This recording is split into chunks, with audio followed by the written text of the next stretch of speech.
Frank Daniels parked his luxury car outside the rundown apartment building and frowned. The West Side Apartments wasn't his most profitable property, but he couldn't let tenants think they could skip paying rent. Especially not for 3 months straight. He checked his expensive watch. Nearly 8 p.m. on a Friday night. Not the usual time for a landlord visit, but Frank wasn't a usual landlord. He grabbed his leather portfolio containing eviction notices and walked to the entrance. The security door's lock had been broken again. Frank made a mental note to call the repair company on Monday, though he wondered if fixing it was worth the expense. This building was becoming more trouble than it was worth. The hallway smelled of old carpet and cheap cleaner. Frank wrinkled his nose as he climbed the stairs to the 3rd floor. The elevator had been out of service for weeks. Another repair bill he'd been avoiding. When he reached apartment 3C, Frank straightened his designer tie and knocked firmly on the door. No answer. He knocked again, louder this time. "Miss Washington? It's Frank Daniels, your landlord." Still, no answer, but Frank could hear the faint hum of a machine running inside. He pulled out his master key. Normally, he would have his property manager handle these situations, but the last one had quit abruptly, and Frank hadn't bothered hiring a replacement yet. The door swung open and Frank stepped inside, prepared to confront an angry tenant. Instead, the apartment was quiet except for the gentle whirring of what looked like a sewing machine in the corner of the living room. Hunched over it, fast asleep, was a young black woman. Zoe Washington had fallen asleep while working, her head resting on her arm beside the machine. Around her were scattered pieces of strange metallic fabric that seemed to shimmer even in the dim light. Frank hesitated, suddenly feeling like an intruder. He had come to demand money or kick her out, but something about the scene made him pause. The apartment was small but spotlessly clean. No television, just bookshelves packed with engineering and physics texts. The walls were covered with technical drawings and complex mathematical equations that Frank couldn't begin to understand. He stepped closer to look at what Zoe was making. The fabric was unlike anything he had ever seen. It had a metallic quality but seemed flexible, almost fluid. When his shadow fell across it, the material subtly changed color, adjusting to the change in light. On a dress form in the corner stood what appeared to be a partially completed suit. Not a business suit, but something more like what astronauts wear, though much sleeker and made from the same unusual material. "Who are you? What are you doing in my apartment?" Frank turned to find Zoe Washington now wide awake, her eyes filled with fear and anger. She jumped up and moved to stand between Frank and her work. "I knocked," Frank said, suddenly embarrassed by his intrusion. "I'm Frank Daniels, your landlord. You're 3 months behind on rent, Miss Washington." Recognition dawned in her eyes, followed by dread. "Mr. Daniels, I was going to call you on Monday. I just got a research grant and I'll be able to pay everything I owe plus next month in advance." Frank had heard similar promises from tenants before. He glanced again at the strange material. "What exactly are you working on here?" Zoe hesitated, clearly uncomfortable sharing information. "It's a project for my graduate studies in materials engineering." "At your apartment? Don't you have labs at the university?" Zoe's shoulders slumped slightly. "It's complicated. Let's just say some people at the university have different ideas about how my research should be used." Frank moved closer to the fabric, fascinated by how it seemed to respond to his presence. "I've never seen anything like this. What is it?" "Please don't touch it," Zoe said quickly, stepping between Frank and the material. "It's sensitive to oils from skin contact at this stage of development." Frank raised his hands in surrender and stepped back. "What does it do?" Zoe studied him, seeming to debate how much to reveal. Finally, she sighed. "It's a new type of protective fabric that can redistribute energy across its surface. Heat, radiation, impact force. It disperses it instead of letting it penetrate." "For spacesuits?" Frank asked, nodding toward the form in the corner. Zoe looked surprised. "Yes. How did you know?" "I wasn't always a real estate investor," Frank said. "I used to work in aerospace engineering before I inherited my father's properties and switched careers." Something changed in Zoe's expression. Not quite trust, but a new interest. "Then you might understand why this is important. Current spacesuits are bulky and limited in what they can protect against. This material could allow humans to survive environments that would otherwise be lethal while maintaining mobility. Frank walked around the small apartment, noting the careful diagrams and calculations. So why are you working here instead of a proper lab? Zoe's face hardened. Because Dynatech, the company funding our department's research, saw the military applications, body armor that could make soldiers nearly invulnerable. They want to classify everything as a defense asset. I just want to help people explore space. Frank had heard of Dynatech, a massive defense contractor with powerful government connections.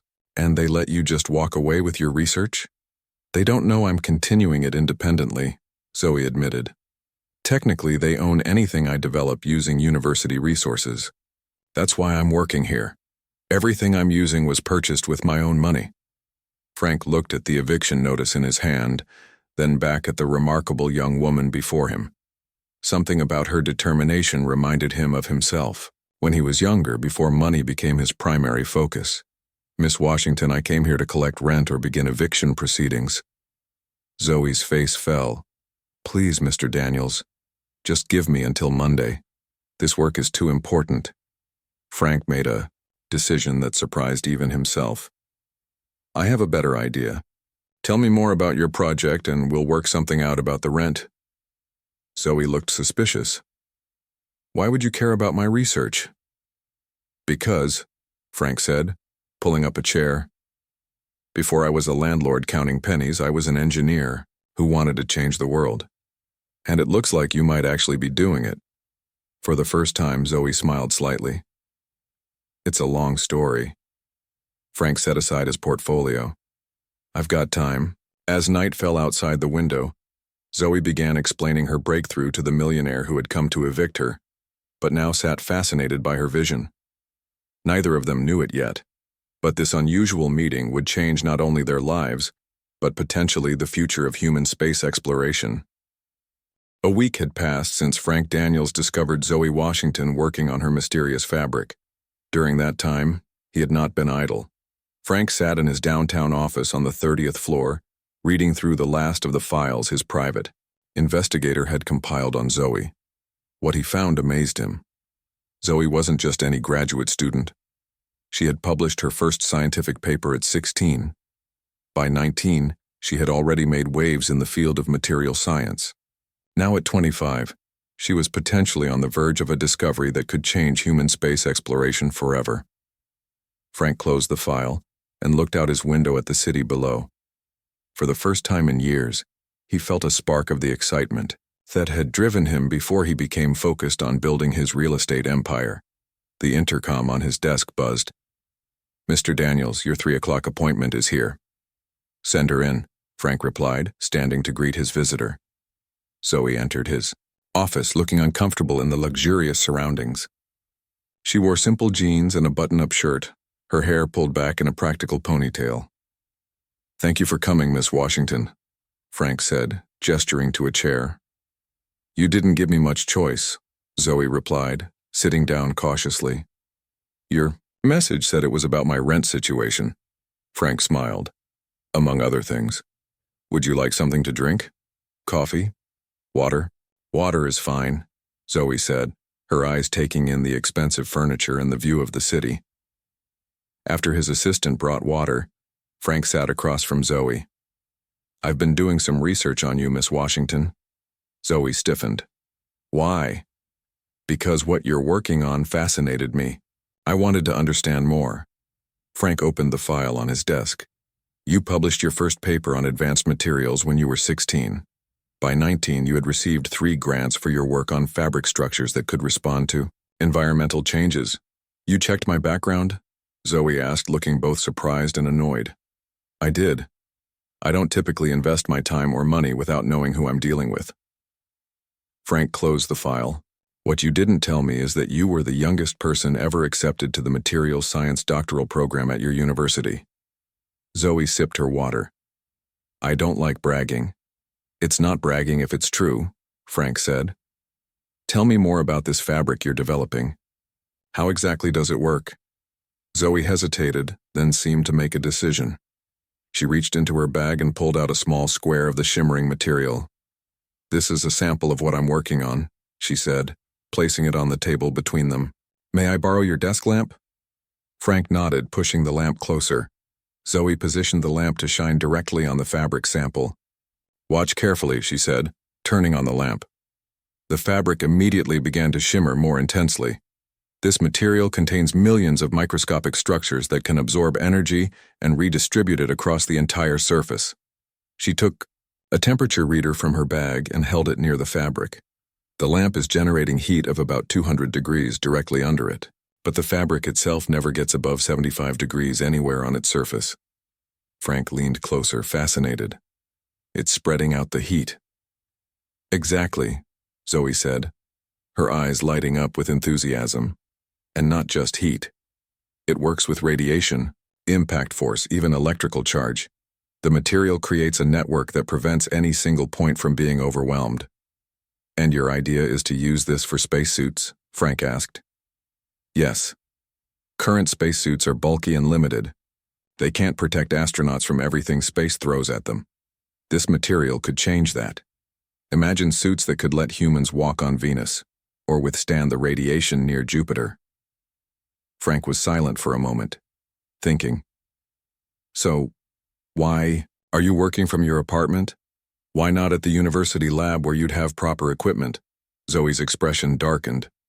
6 months ago, Dynatech increased their funding to our department by $20 million.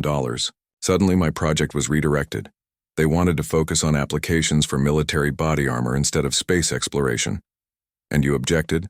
Frank guessed. "I did," Zoe confirmed.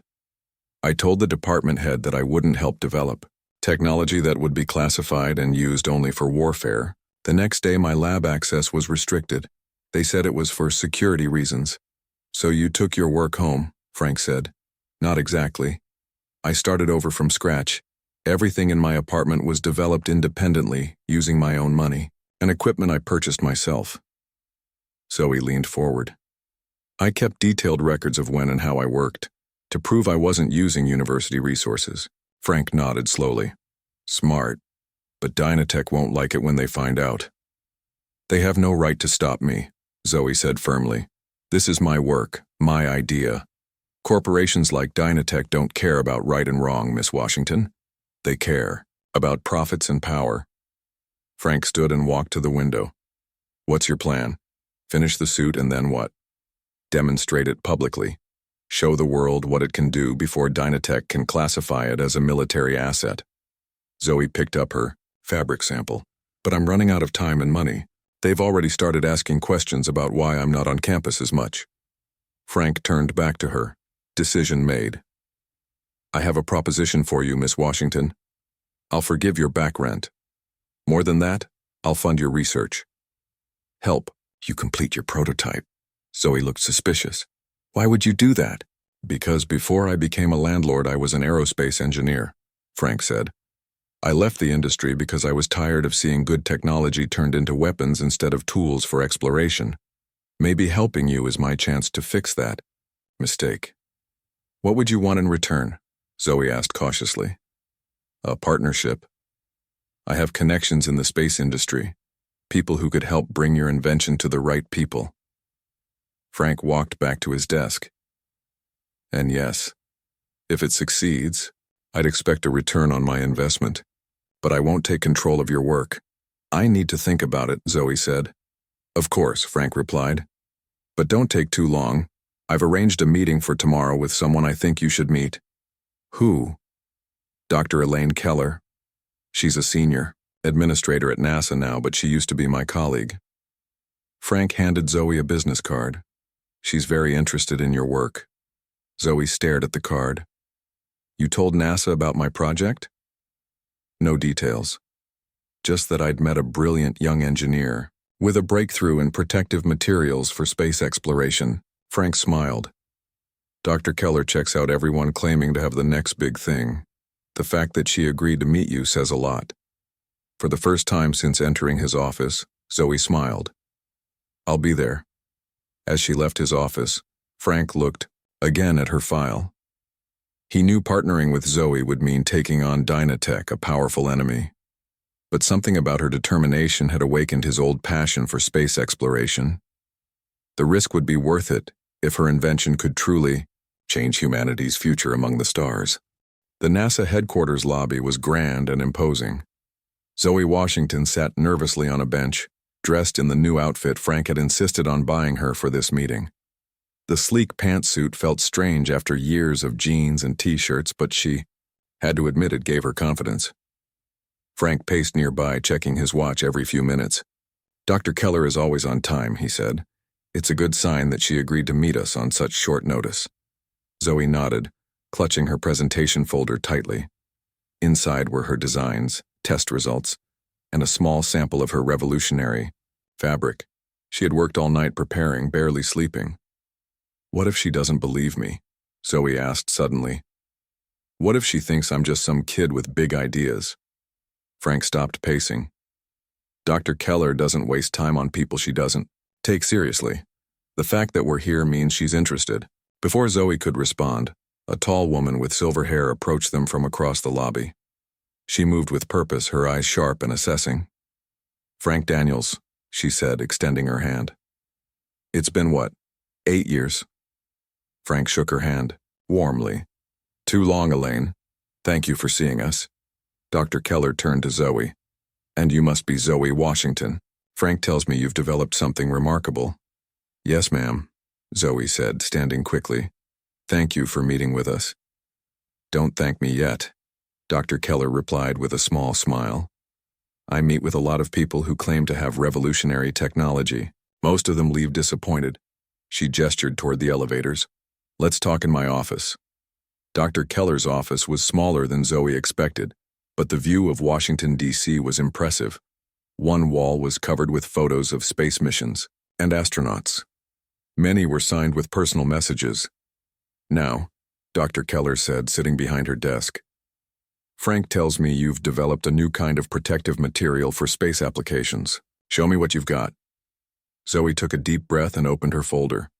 For the next 20 minutes, she explained her technology, showing diagrams, test results, and finally, the small sample of her fabric. Dr. Keller listened without interrupting, her face giving away nothing. When Zoe finished, she took the sample and examined it closely. "You developed this independently?" she asked finally. "Yes," Zoe replied. "I started the initial research at the university, but when Dynatech redirected the focus toward military applications, I continued on my own." Dr. Keller's eyebrows raised slightly. "Dynatech is involved? That complicates things." "Why?" Frank asked, though he already suspected the answer. "Dynatech has considerable influence in Washington," Dr. Keller said. "They supply half the military's advanced technology. If they believe they have a claim to this—" She gestured at the fabric sample. "They don't," Zoe said firmly. "I've documented everything. This version was developed entirely with my own resources." Dr. Keller tapped her, fingers on the desk, thinking. Even so, they won't give up easily if they've seen the potential. She looked at Zoe with newfound respect. "You took quite a risk continuing this work." "It was too important to abandon," Zoe said simply. Dr. Keller nodded slowly. "I agree." She stood up and walked to her wall of photos, pointing to a recent one of astronauts working on the International Space Station. "Do you know what the biggest limiting factor is for spacewalks right now?" "Radiation exposure," Zoe answered immediately. "Current suits can only protect astronauts for limited periods." "Exactly." Dr. Keller turned back to them. "If your material works as you claim, it could revolutionize not just spacewalks, but our entire approach to deep space missions." Frank leaned forward. "So you believe it's viable?" "The theory is sound," Dr. Keller said cautiously. "But I'd need to see more comprehensive testing before NASA could get involved officially." Zoe's heart sank, but then Dr. Keller continued. "However, I know some people at our materials testing facility who might be willing to run some unofficial tests." She handed the sample back to Zoe. "No promises, but it's a start." "Thank you," Zoe said, relief flooding through her. As they were preparing to leave, Dr. Keller's phone rang. She answered, listened briefly, then frowned. "Send them up," she said. then turned to Frank and Zoe. "It seems you have perfect timing. Victor Harmon from Dynatech is here. He says it's urgent." Frank and Zoe exchanged alarmed looks. "How could they know we're here?" Zoe whispered. "They might not," Frank replied. "It could be a coincidence." But Dr. Keller's expression suggested she didn't believe in coincidences. "You two should step into the conference room next door. I'll speak with him alone first." They had barely closed the connecting door when Victor Harmon entered Dr. Keller's office. From their position, they could hear the conversation clearly. "Dr. Keller, thank you for seeing me without an appointment," Harmon said smoothly. "We have a situation that might interest NASA." "I'm listening," Dr. Keller replied neutrally. "One of our research associates, a graduate student named Zoe Washington, has apparently stolen proprietary technology from our labs." Harmon's voice was calm but had an edge to it. "We believe she's attempting to shop it around, possibly even to government agencies." Through the crack in the door, Zoe could see Harmon place a folder on Dr. Keller's desk. "This contains our documentation, showing that the technology was developed under our funding at the university. Any use or development of it belongs legally to Dynatech." Dr. Keller took her time looking through the folder. "Interesting timing, Mr. Harmon. What exactly is this technology?" "A revolutionary fabric with unique energy distribution properties," Harmon replied. "The military applications are significant, but we understand NASA might see other uses. And you're coming to me because we've tracked Ms. Washington's movements. We know she met with Frank Daniels, a former aerospace engineer with NASA connections." Harmon leaned forward. "We're simply trying to protect our intellectual property before things get complicated."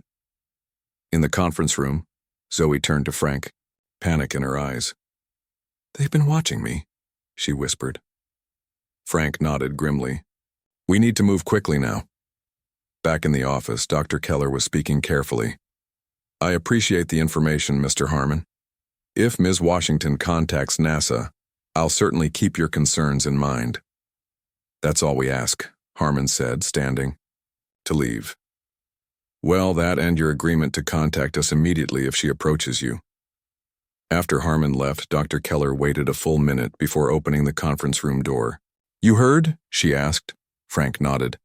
"They're moving faster than I expected." Dr. Keller handed the folder to Zoe. "Their documentation is impressive. They're claiming ownership of everything." Zoe flipped through it, her face growing angrier. "These are the initial tests I did at the university, but they've altered the dates and scope. This is fraud." "Can you prove it?" Dr. Keller asked. "I kept my own records," Zoe said. "But they're in my apartment." Frank checked his watch. "We should go now.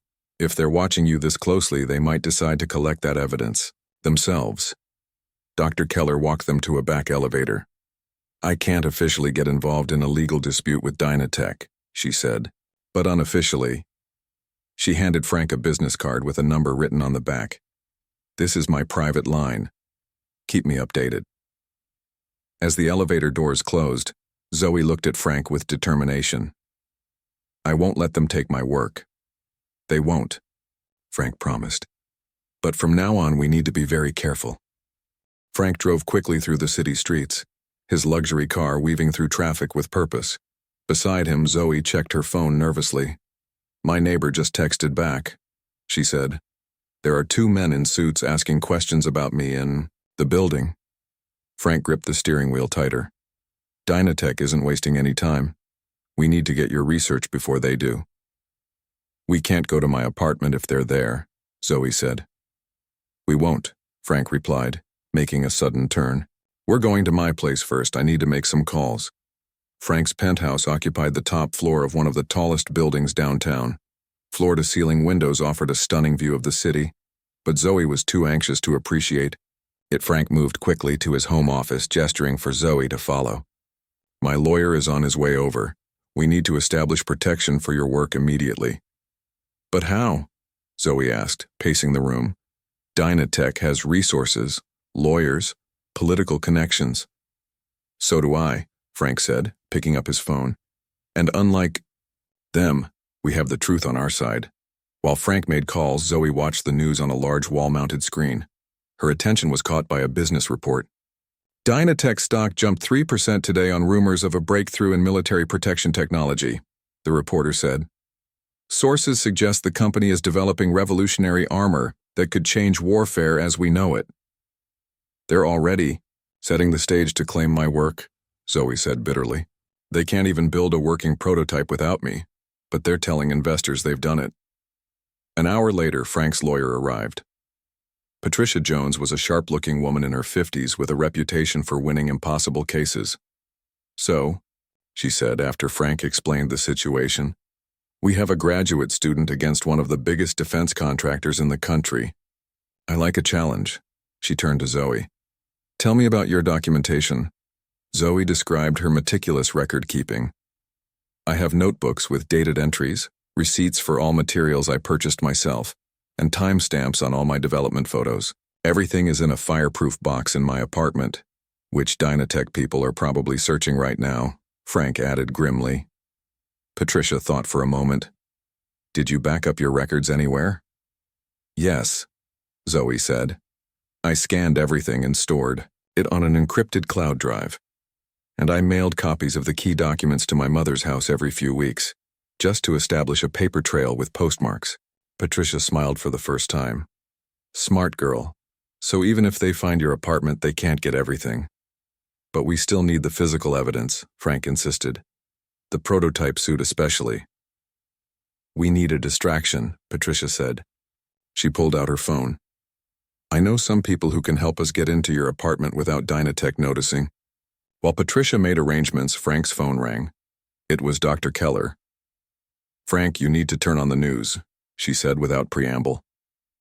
Channel 7. Frank grabbed the remote and changed the channel. A reporter stood outside Zoe's apartment building. Sources tell us that police are investigating a possible case of intellectual property theft by a graduate student working on classified defense technology, the reporter said. Dynatech representatives have arrived with authorities to secure evidence. Zoe slumped into a chair. They got there before us. It's over. No, it isn't, Frank said firmly. Patricia, how quickly can your people get there? They're already on the move, she replied. But we need to be careful now the police are involved. We need a new plan, Frank said. We can't fight Dynatech. In the media, they're too powerful. Dr. Keller's voice came through the phone speaker. What you need is a public demonstration, something too big for them to cover up. The prototype isn't ready, Zoe said. How close is it? Frank asked. Zoe considered. The suit itself is about 85% complete. The helmet is the trickiest part, and I haven't finished it yet. What can it do in its current state? Dr. Keller asked. It can already handle extreme temperatures and moderate radiation, Zoe replied. Not the full protection I designed it for, but enough to show that it works. A determined look crossed Frank's face. That might be enough. 3 days later, they gathered at a private testing facility outside the city. Dr. Keller had arranged for the space through unofficial channels, calling in favors from colleagues who were curious about Zoe's invention. Frank had hired security to ensure no unwanted visitors interrupted them. Patricia had filed emergency patents based on Zoe's cloud documents, establishing at least temporary legal protection. Most importantly, Zoe's friend from the apartment building had managed to retrieve her prototype suit and some of her notebooks before Dynatech found them. They hadn't gotten everything, but it was enough. Scientists and engineers from various space agencies had been quietly invited to witness the demonstration. No media, no cameras allowed, just experts who could verify what they saw. Zoe stood nervously beside her creation, now mounted on a mannequin. What if it fails? She whispered to Frank. It won't, he said confidently.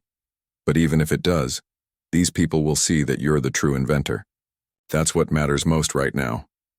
Dr. Keller stepped forward to address the small gathering. Thank you all for coming on such short notice. What you're about to see is a prototype of a new protective material with potential applications for space exploration. The inventor, Zoe Washington, will demonstrate its properties. Taking a deep breath, Zoe began her presentation. She explained the science behind her fabric, how it redistributed energy instead of blocking it, allowing for lighter, more flexible protection. Then came the moment of truth. The mannequin wearing her prototype suit was placed in a chamber. Through a window, the observers could see what happened inside. "First, we'll test temperature extremes," Zoe said, controlling the chamber settings. "The suit will be exposed to temperatures of -100 degrees Celsius, then rapidly increase to 200 degrees Celsius." The scientists watched in amazement as thermal cameras showed the suit maintaining a stable temperature throughout the test, never varying more than a few degrees despite the extreme changes around it. "Now for radiation," Zoe continued, her confidence growing. A radiation source was activated in the chamber, sending levels that would be harmful to human tissue. The suit began to glow slightly, the fabric rippling with patterns of light as it absorbed and redistributed the radiation. "The material is converting radiation energy into visible light," Zoe explained, harmlessly dispersing it across the surface instead of allowing it to penetrate. When the tests were complete, the room erupted in excited conversation. Scientists surrounded Zoe, asking questions, requesting to examine the material closer. Dr. Keller approached Frank, a satisfied smile on her face. "I think we've just witnessed something historic," she said.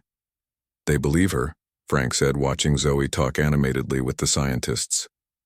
"More than that," Dr. Keller replied.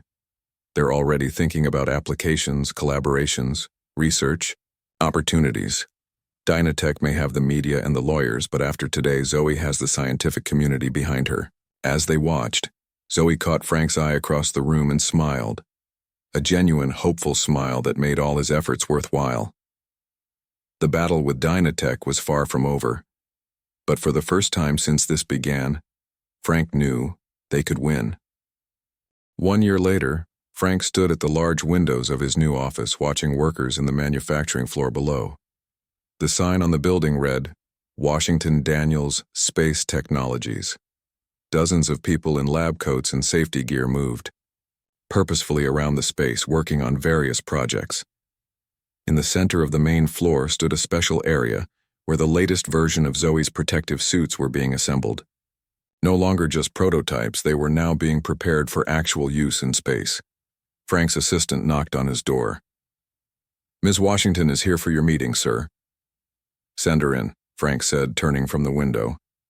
Zoe entered looking very different from the exhausted young woman he had found sleeping at her sewing machine a year ago. She carried herself with confidence, dressed in a simple but elegant business outfit. As the chief technology officer of their company, she had grown into her role quickly.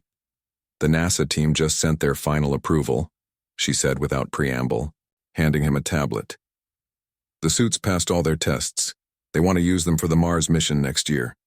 Frank smiled as he reviewed the report. "Congratulations, Zoe. This is what you've been working for." She smiled back, the excitement clear in her eyes. "I still can't believe how much has happened in a year." Indeed, the past 12 months had been extraordinary. After the private demonstration for the scientific community, their battle with Dynatech had become very public.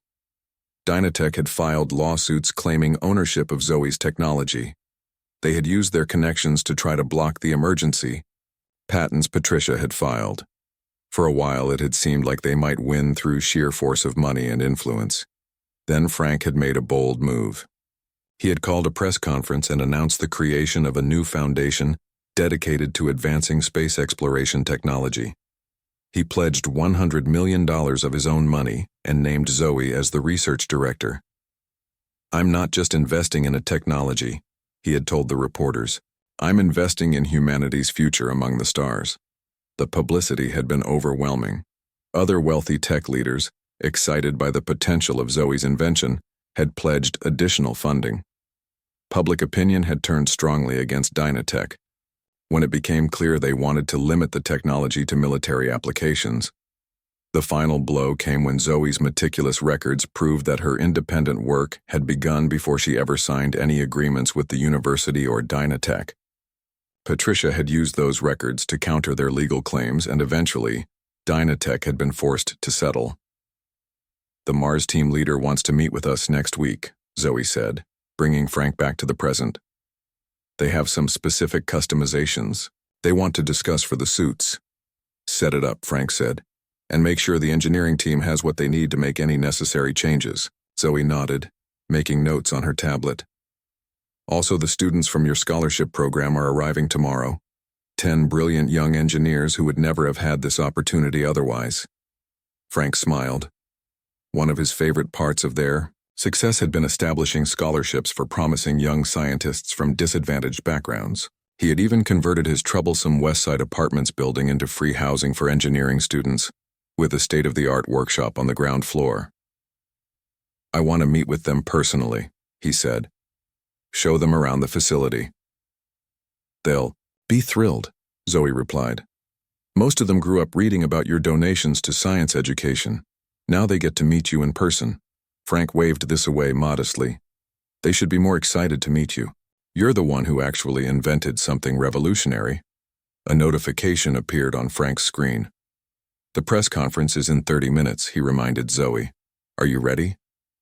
Today they would be announcing their next major project, a research base on Mars, using Zoe's technology to create habitats that could withstand the harsh Martian environment. As ready as I'll ever be, Zoe said, a trace of her old nervousness showing through. Despite her success, she still found public speaking challenging. You'll be great, Frank assured her. Just remember, you're talking about your passion. That always comes through. As they walked toward the conference room, they passed a wall of photographs. The centerpiece was a picture taken 6 months ago at the International Space Station. An astronaut floated outside the station, working on repairs, while wearing one of Zoe's suits. The fabric glowed slightly as it redistributed the radiation hitting it, creating a beautiful pattern of light against the blackness of space. I never imagined I'd actually see it up there, Zoe said, pausing to look at the photo. When you found me in my apartment that night, I was just trying to prove it could work. And now you're changing how humanity explores space, Frank said. Not bad for a year's work. The press conference went perfectly. Frank announced the Mars Base Initiative while Zoe explained the technical aspects. Reporters asked enthusiastic questions about the timeline and scientific goals. At the end, one reporter asked a question that caught them both by surprise. Mr. Daniels, Ms. Washington, there are rumors that you've been nominated for the Nobel Peace Prize for your contributions to international cooperation in space. Any comment? Frank looked at Zoe, who seemed momentarily speechless. If true, he said carefully, it would be an honor, but our focus remains on the work itself, not the recognition. Later that evening, as they watched the news coverage of their announcement, Zoe turned to Frank. Did you know about the Nobel nomination? I heard rumors, he admitted. But I didn't want to distract you with it.